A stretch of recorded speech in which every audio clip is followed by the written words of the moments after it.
Hello everyone. स्वागत है आप सभी प्यारे दर्शकों का एक बार फिर से आपके अपने प्यारे YouTube channel nursing job update पर। जी हाँ दोस्तों, आज की क्लास नंबर आपकी 24 रहने वाली है। 23 क्लासेज ऑलरेडी हमने डिस्कस कर ली है, तो आज की आपकी क्लास नंबर 24 दोस्तों रहने वाली है, जिसके अंदर दोस्तों ओबीजी से रिलेटेड वो हर एक तमाम क्वेश्चंस कहीं ना कहीं जो एमसीक्यू की पॉइंट है वो आरआरबी के एग्जाम्स को कहीं ना कहीं डायरेक्टली अप्रोच कर रहा है, जो कहीं ना कहीं आपको देखने को मिलेगा। वो तमाम की पॉइंट आज की सेशन के अंदर हम डिस्कस करने वाले हैं, तो बड़ी इंटरेस्टिंग आज की क्लास दोस्तों रहने वाली है। आप चैनल पे यदि आप फर्स्ट बार विजिट कर रहे हैं दोस्तों, चैनल को सब्सक्राइब कर लें, बेल घंटी के निशान को ऑल पे प्रेस कर लें, ताकि आने वाले अपकमिंग हर एक इंपॉर्टेंट क्लास के नोटिफिकेशन हो या फिर वैकेंसी की कोई अपडेट हो, सबसे पहले सबसे क्विक आप तक ही कहने के नोटिफिकेशन आएगा। क्लियर चीज़ है। चलिए दोस्तों, आज के सेशन को कैरी ऑन करते हैं। आज के सेशन का फर्स्ट की पॉइंट दोस्तों रहने वाला है 12 week develops kidney begins urine. जी हाँ दोस्तों, आप सभी को पता है कि फीटस के अंदर दोस्तों यूरिन कब स्टार्ट हो जाता है, किडनी कब डेवलप हो जाती है। जो बात करें तो 12 वीक पे, तो 12 वीक पे कहीं ना कहीं किडनी यूरिन स्टार्ट कर देती है, डेवलप होके किडनी डेवलप हो जाती है 12 वीक पे, और यूरिन कहीं ना कहीं बिगिन कर लेती है। क्लियर चीज़ है। ये चीज़ आपको पूछी जा सकती है कि किडनी कब डेवलप होती है, कब यूरिन बिगिन स्टार्ट कर देती है इन फीटस, तो 12 वीक पे हो जाती है। क्लियर चीज़ है। नेक्स्ट हम दोस्तों, heart beat detect by Doppler transducer. जी हाँ दोस्तों, एक डॉपलर होता है, आप सभी को पता है, जिससे दोस्तों हार्ट बीट कहीं ना कहीं फीटल हार्ट रेट कब असेस की जाती है, तो आपका 10 to 12 वीक पे। क्लियर चीज़ें कब की जाती हैं आपकी ड्रॉपलेट से, तो आपका 10 से 12 वीक पे। ये आपको क्वेश्चन पूछा जा सकता है। नेक्स्ट वन दोस्तों, आपको quickening quickening feel mother 16 week. जी हाँ दोस्तों, यहाँ पे दो क्वेश्चंस बनते हैं कि आपकी मल्टी पैरा है, उसके बाद में मल्टी ग्रेविडा फीमेल है, और एक कहीं ना कहीं प्रेमी ग्रेविडा है। तो उसके अंदर आपको क्वेश्चन पूछा जाता है कि जो प्रेमी ग्रेविडा है वो कब फील करती है, तो और मल्टी ग्रेविडा कब करती हैं। तो 16 to 80 वीक यदि आपको आंसर पूछा जाता है, तो आपकी मल्टी ग्रेविडा फीमेल हो गई। मल्टी ग्रेविडा के अंदर आपको देखने को मिलता है। वहीं यदि प्रेमी ग्रेविडा जो फर्स्ट बार प्रेग्नेंट हुई है, प्रेमी ग्रेविडा फीमेल है, तो उसके अंदर क्विकनिंग कब देखने को मिलती है, तो 18 से 20 वीक के अंदर, 18 to 20 वीक पे आपको क्विकनिंग देखने को मिलती है। क्विकनिंग का मतलब होता है कि first fetal movement field by the mother, mother के द्वारा दोस्तों फर्स्ट फीटल मूवमेंट कहीं ना कहीं फील किया जाता है, उसको अपन क्या बोलेंगे, क्विकनिंग बोलेंगे। तो ये क्विकनिंग दोस्तों ऑन एंड एवरेज का बात करें तो 16 वीक पे होती है। यदि मल्टी ग्रेविडा का पूछा जाता है अलग से, तो 16 to 18 वीक हो गया, और यदि प्रेमी ग्रेविडा का पूछा जाता है तो 18 to 20 वीक हो गया। यदि एक आंसर आपको चूज करना है तो वहाँ पे आपका 16 वीक जाएगा। क्लियर चीज़ है, जिसमें आपको मल्टी और ग्रेविडा प्रेमी ग्रेविडा का नहीं दे रखा है। तब फर्स्ट फीटल मूवमेंट को अपन क्या बोलेंगे, मदर के द्वारा फेल्ट किया जाता है, फील किया जाता है, जिसको अपन क्विकनिंग बोलते हैं। क्लियर चीज़ है। चलिए, testis are the scrotum in 40 week. जी हाँ दोस्तों, टेस्टिस है वो कब scrotum, testis are scrotum in 40 week. जो टेस्टिस होते हैं वो स्क्रोटम के अंदर आ जाते हैं कब, 40 वीक पे। क्लियर चीज़ें, दैट मीन्स एट टर्म पे। After fertilization zygote implanted 11 day in uterine cavity. चलिए, जो जाइगोट है वो कब इम्प्लांट हो जाता है, आफ्टर फर्टिलाइजेशन की बात करें तो 11 डेज पे। ये आपको क्वेश्चन पूछा जा सकता है, बहुत इंपॉर्टेंट की पॉइंट है, इसको आप अच्छे से दोस्तों नोट डाउन जरूर करें। चलिए, नेक्स्ट वन आपका रहने वाला कि placenta and fetal membrane are the development of the trans trophoblast. जी हाँ दोस्तों, ट्रोपोब्लास्ट डेवलपमेंट करती है प्लेसेंटा और फीटल मेम्ब्रेन दोनों। Pregnant uterus innermost layer of the endometrium. जी हाँ दोस्तों, प्रेग्नेंट यूट्रस की बात करें तो आपकी इनर मोस्ट लेयर है, जिसको अपन एंडोमेट्रियम बोलेंगे, जिसको अपन किस नाम से जानते हैं, डेसिडुआ के नाम से बोलते हैं। डेसिडुआ बोला जाता है एंडोमेट्रियम को, इनर मोस्ट लेयर होती है ये प्रेग्नेंट यूट्रस की। क्लियर चीज़ है। चलिए, फीटो प्लेसेंटल सर्कुलेशन दोस्तों कब स्टार्ट होता है, तो आपका 20 to 21 डेज पे कहीं ना कहीं after fertilization feto placental circulation है वो स्टार्ट हो जाता है। क्लियर चीज़ है। चलिए, placental development start 6 week and completely 12 week. जो प्लेसेंटल डेवलपमेंट कब स्टार्ट होता है, 6 वीक पे डेवलपमेंट इसका स्टार्ट हो जाता है, और कंप्लीट प्लेसेंटा कब डेवलप हो जाता है, तो आपका 12 वीक पे देखने को मिलता है। ये तमाम क्वेश्चंस आपको एग्जाम्स के अंदर दोस्तों देखने को जरूर मिलेंगे, सभी क्वेश्चंस आप नोट डाउन जरूर करें। चलिए दोस्तों, placenta shape is the circular disc diameter देखने को मिलता है, डिस्क लाइक डायमीटर देखने को मिलता है प्लेसेंटा का, जिसकी दोस्तों सेंटीमीटर के अंदर डायमीटर की बात करें तो क्या देखने को मिलेगा, 15 to 20 सेंटीमीटर इसका डायमीटर देखने को मिलता है। डिस्क शेप का कहीं ना कहीं शेप देखने को मिलता है प्लेसेंटा का। क्लियर चीज है। वेट की बात करें तो 500 ग्राम इसका वेट हो गया। रेशियो की बात करें फीटस और प्लेसेंटा की तो कितना देखने को मिलता है 1:6। क्लियर चीज है। 500 ग्राम आपका हो गया यहाँ पे प्लेसेंटा, और वहीं बात करें फीटस की कितना हो गया आपका 3000 ग्राम। दैट मीन्स रेशियो आपका हो गया 1:6। क्लियर चीज है। ये चीज़ आपको ध्यान रखना बहुत ही जरूरी है।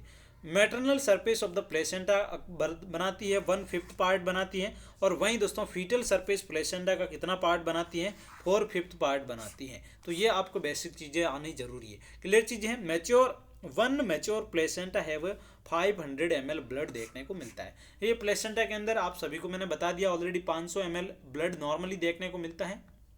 चलिए, अम्बलाइकल आर्टरी है वो 60 mm ऑफ एजी प्रेशर देखने को मिलता है। एक अम्बलाइकल आर्टरी की बात करें तो 60 mm ऑफ एजी प्रेशर देखने को मिलता है। चलिए, fetal outer layer is the chorion, inner layer को अपन एमनियन के नाम से बोलेंगे। फीटल की amnion is the inner layer and outer layer is called as the कॉर्नियन।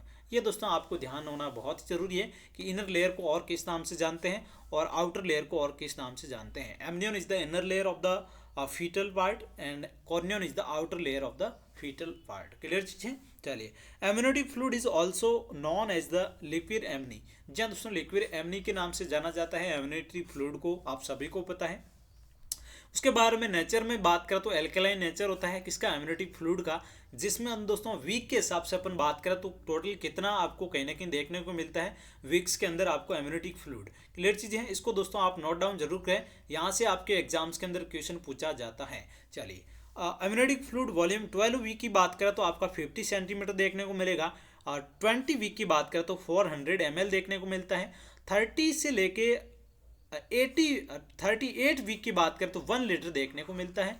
वहीं दोस्तों एट टर्म की बात करें तो आपका 600 से लेके 800 ml देखने को मिलता है। क्लियर चीज़ है। यहाँ पे दोस्तों एक चीज़ आप नोट डाउन कर लें, यहाँ पे 36 दे रखा है ना, 34 से लेके 36 पे दोस्तों हाईएस्ट देखने को मिलता है।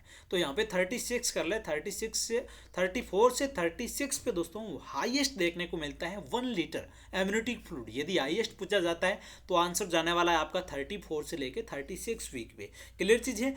एट टर्म की बात करें तो आपका कहीं ना कहीं एमनियोटिक फ्लूइड वापस रिड्यूस हो जाता है, कम हो जाता है, डिक्रीज हो जाता है। और वहीं दोस्तों बात करें पोस्ट मैच्योर जो पोस्ट लेट डिलीवरी हो रही है उस कंडीशन में दोस्तों बात करें तो और एमनियोटिक फ्लूइड डिक्रीज हो जाएगा। क्लियर चीज़ है। और एट यदि आपको 12 वीक पे पूछा जाता है तो आपका 50 ml हो गया, 20 वीक पे आपका हो गया 400 ml। ये आपको ध्यान रहना बहुत ही जरूरी है कि एमनियोटिक फ्लूइड कितना क्या रहने वाला है। आप सभी को पता है कि एमनियोटिक फ्लूइड यदि यहाँ पे बता रखा है कंडीशंस, पॉलीहाइड्रोएमनियोज जिसका एमनियोटिक फ्लूइड 2000 ml से ज़्यादा देखने को मिलता है, जिस कंडीशन में अपन क्या बोलेंगे पॉलीहाइड्रोएमनियोज बोलेंगे। ओलिगो कब बोलेंगे, जब 200 से कम हो रहा है आपका एमनियोटिक फ्लूइड, उस कंडीशन में अपन क्या बोलेंगे बोलेंगे अपन ओलिगोहाइड्रोएमनियोज। पोली हो गया 2000 से ज़्यादा, और कहीं ना कहीं बात करें तो आपका 200 से कम है तो उसको ओलिगोहाइड्रोएमनियोज बोलेंगे। दैट मीन्स यहाँ पे एमनियोटिक फ्लूइड की कमी हो रही है।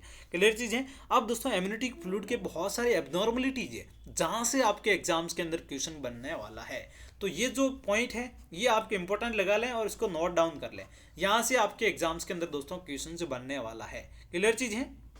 चलिए, ग्रीन कलर का जो एमनियोटिक फ्लूइड है, यदि एमनियोटिक फ्लूइड के अंदर ग्रीन कलर देखने को मिलता है जिसमें मैकोनियम स्टैन देखने को मिलता है, जिसको दोस्तों बोलेंगे फीटल डिस्ट्रेस को इंडिकेट करेगा। ये किसको इंडिकेट करेगा, फीटल डिस्ट्रेस देखने को मिल रहा है यदि ग्रीन कलर का एमनियोटिक फ्लूइड देख रहा है उस कंडीशन में। क्लियर चीज़ है। और वहीं दोस्तों बात करें तो गोल्डन कलर एमनियोटिक फ्लूइड आपको देखने को मिल रहा है, तो किसको इंडिकेट करने वाला है, RH इनकम्पेटिबिलिटी को इंडिकेट करने वाला है। क्लियर चीज़ है। यदि ग्रीन कलर का एमनियोटिक फ्लूइड देखने को मिलता है, सैफरन कलर का देखने को मिलता है, तो पोस्ट मैच्योरिटी को इंडिकेट करने वाला है। ये दोस्तों एबनॉर्मलिटीज आपको एग्जाम्स के अंदर पूछी जा सकती हैं, यहाँ से एक क्वेश्चन जरूर आपके एग्जाम्स के अंदर देखने को मिलता है।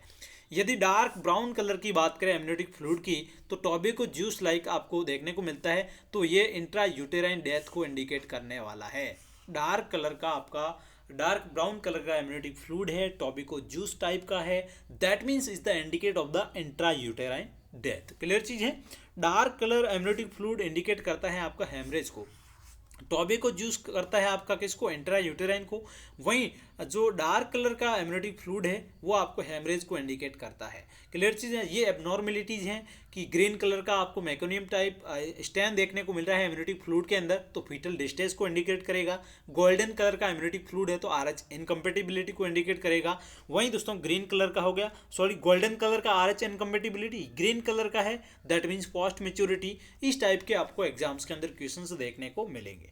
चलिए 75 नंबर क्वेश्चन है आपका। की पॉइंट है कि नॉर्मल अम्बलाइकल कॉर्ड लेंथ हो गई 50 सेंटीमीटर, शॉर्ट लेंथ आपकी 20 से कम है उसको शॉर्ट बोलेंगे, 20 से कम कर लें यहाँ पे 20 से कम। और लॉन्ग कॉर्ड कब बोलेंगे, जब 100 से ज़्यादा है। क्लियर चीज़ है। चलिए एमनियोसेंटेसिस डन कब करते हैं एमनियोसेंटेसिस, तो 14 to 16 वीक पे कहीं ना कहीं एमनियोसेंटेसिस किया जाता है। Identify the chromosomal abnormalities, chromosomal abnormality को कहीं ना कहीं आइडेंटिफाई करने के लिए एमनियोसेंटेसिस किया जाता है, जो 14 to 16 वीक पे किया जाता है गेस्टेशनल एज के अंदर। Fetal maturity and sex detect, इससे दोस्तों कहीं ना कहीं फीटल मैच्योरिटी भी चेक की जाती है और सेक्स भी डिटेक्ट हो जाता है कहीं ना कहीं 14 to 16 वीक पे एमनियोसेंटेसिस से। चलिए alpha fetoprotein level, alpha fetoprotein कहीं ना कहीं लेवल है इंक्रीज हो जाता है किससे अंदर, ओपन न्यूरल ट्यूब डिफेक्ट। जी हाँ दोस्तों, ओपन न्यूरल ट्यूब डिफेक्ट के अंदर दोस्तों कहीं ना कहीं AFP जो अल्फा फीटोप्रोटीन का लेवल है वो इंक्रीज हो जाता है। Detect spina bifida and the anencephaly. Clear चीज़ है। Neural tube defect spine bifida and anencephaly की कंडीशन के अंदर आपको जो अल्फा फीटोप्रोटीन का लेवल है वो इंक्रीज देखने को मिलता है। Inhibin protein level increase in the down syndrome, down syndrome के अंदर आपको प्रोटीन का लेवल इंक्रीज देखने को मिलता है। क्लियर चीज़ है। Glycoprotein made by the corpus luteum and the placenta, जो ग्लाइकोप्रोटीन होती है बनाती है कॉर्पस ल्यूटियम और प्लेसेंटा को। और नेक्स्ट वन की पॉइंट आपका रहने वाला है कि हाँ जी हाँ, chronic village sampling for detecting genetic abnormality. ये आपके टेस्ट है दोस्तों, जेनेटिक एबनॉर्मलिटी डिटेक्ट की जाती है आफ्टर 10 वीक। क्लियर चीज़ है। और कॉर्डोसेंटेसिस कब किया जाता है, 18 से 20 वीक पे किया जाता है इंट्रा यूटेरन लाइफ के अंदर। और नेक्स्ट वन दोस्तों आपका टेस्ट रहने वाला है, क्लिक टेस्ट डन किया जाता है 28 वीक पे, जो कहीं ना कहीं फीटल के मूवमेंट को असेस करता है, जिसको अपन क्या बोलेंगे, क्लिक टेस्ट बोलते हैं। आफ्टर 28 वीक पे दोस्तों किया जाता है। नेक्स्ट वन दोस्तों आपका ट्रिपल टेस्ट होता है। ट्रिपल टेस्ट कब किया जाता है, triple test aged combined biochemical test होता है, जो test low maternal serum alpha fetoprotein, उसके बाद में human chorionic gonadotrophin and unconjugated oestriol. This test is use to detect Down syndrome को असेस करने के लिए टेस्ट किया जाता है। क्लियर चीज़ है। ये तो आपको टेस्ट है, यहाँ से भी क्वेश्चन आपको पूछा जा सकता है। मेनली आपको दोस्तों अल्फा फीटोप्रोटीन का लेवल बढ़ रहा है तो क्या न्यूरल ट्यूब डिफेक्ट देखने को मिलता है या फिर नहीं, यह भी क्वेश्चन आपको पूछा जा सकता है। इस टाइप के क्वेश्चन आपको देखने को मिलेंगे दोस्तों आज के सेशन के अंदर। इतना ही दोस्तों क्वेश्चन हम डिस्कस करेंगे आने वाले क्लासेस के अंदर, और बेहतर से बेहतर की पॉइंट हम डिस्कस करने वाला है, ये हमारा वादा है आप सभी से। तो मिलते हैं नेक्स्ट क्लास के साथ में, तब तक आप सब लोग स्वस्थ रहें, मस्त रहें। Thank you so much.